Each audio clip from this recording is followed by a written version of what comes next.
Hey, I'm back. This is Chandler for Melda Production. Today I want to go over something in MGuitararchitect. So it hasn't been released, but when it's released, I don't want people asking questions like, how do you do this? And so because of that, today I want to go over how to turn on and off effects. And I don't just mean here like clicking bypass, but if you're in the middle of a solo or something, how do you turn on your distortion or turn off your distortion? And not just one effect like your chorus, but if you want to turn on an overdrive pedal and your delay at the same time. I'm going to show you how to do that. So let's get started. So first things first is this is what I have set up here. So we have a reverb, just small spring reverb, have our cabinet here, and we're using this amp, Casey Special.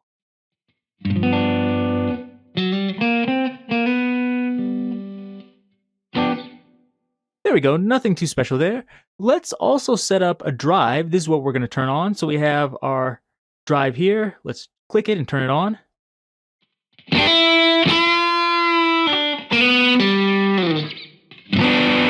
So you can see there's quite a bit of a difference there. Now, one more thing is, let's say we want to turn on a delay too. So what we're going to do here is I'm going to use a ratio this time, although we could use a mixer. I'm going to add our delay in here. Make sure it's not going to this input. I'm going to click input 1, so it's coming out of our cabinet. Click our ratio. Make sure the sidechain is 2. Steal the input. Everything should be good. Now let's just turn this ratio all the way to 100%. So we're just hearing the delay. Turn the dry all the way down. Let's move up this delay time. See what this sounds like. So I'm not hearing any dry signal coming out of here, and this is good enough here. Actually, let's make it a little bit stereo. Now, of course, set this up however you like, and you can put things after this if you want. If you want to put some, chorus or, doubling or whatever you want after that, you can do that, but let's just keep it simple for this. Now let's blend this in so it sounds good. A little bit less.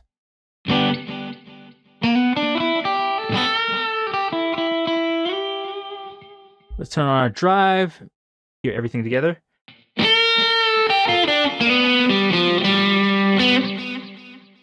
That sounds pretty good. Maybe I'll turn the ratio up just a little bit, like that. But if you're happy with that sound, let's get into putting everything together. So what we want to do is we want to use a multiparameter. We're going to go over here. We have this set at output, but we actually don't want that. Go to our drive, and we're going to click Clear and Learn. Turn this on and off.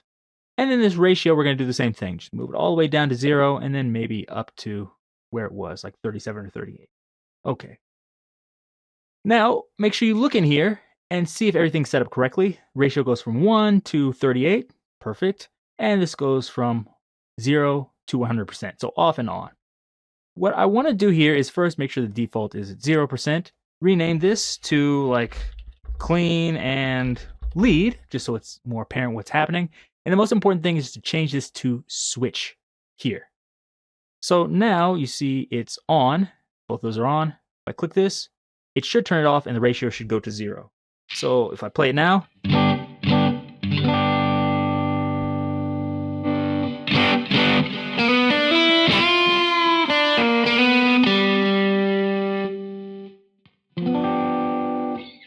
so now I can switch between them. Easy enough, right? Now, if you want to, you could add more things. I could add the, reverb in here and change the mix as well using the same thing. Just this time, don't click Clear and Learn. Just click Learn to add that if that's what you wanted to do, because you don't want to clear out your ratios of here and your drive parameter. So just click Learn if you want to add anything else in there with that.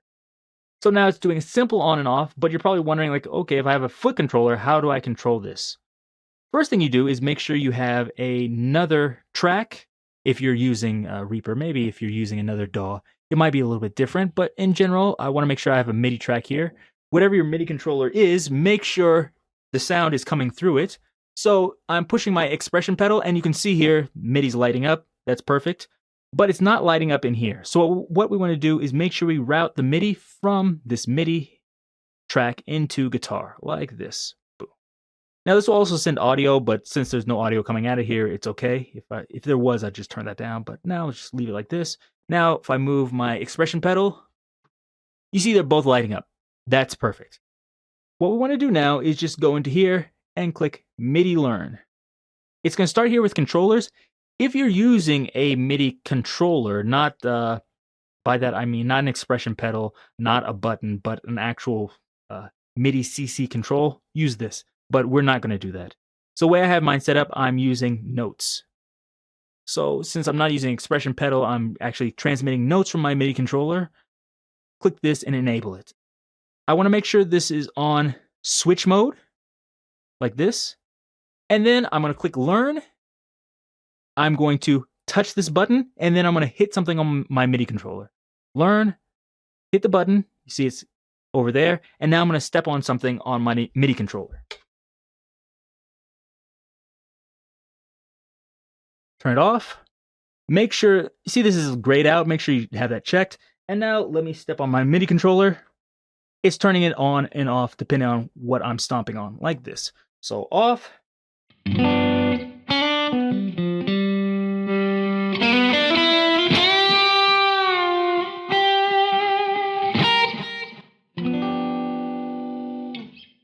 So by doing that, I can easily turn on and off this parameter to turn on my drive and switch the ratio so you can hear this delay. There's more things you could do with this. If you wanted to, you could change the position of the cabinet. So if you thought like, I don't like it here. I like it here for the lead sound. I could move this around. I could also change between two cabinets. I could set up ratio between two cabinets, etc. There's a lots of things you can do here with this. You can do it with almost as many effects or as many parameters as you want. I showed you before how to use the expression pedal, but this one is just using a simple switch. Also, if you had a keyboard, instead of using a MIDI controller, you could also control this by keyboard. By going through this, sorry, not here in the notes. By using this, there's lots of different ways you can control it. Here, I'm using a switch, but let's say if I did on and off, you might be wondering, what is this? On and off will mean it's going to be off most of the time, but while you're stepping on your controller, it's going to turn on, like this.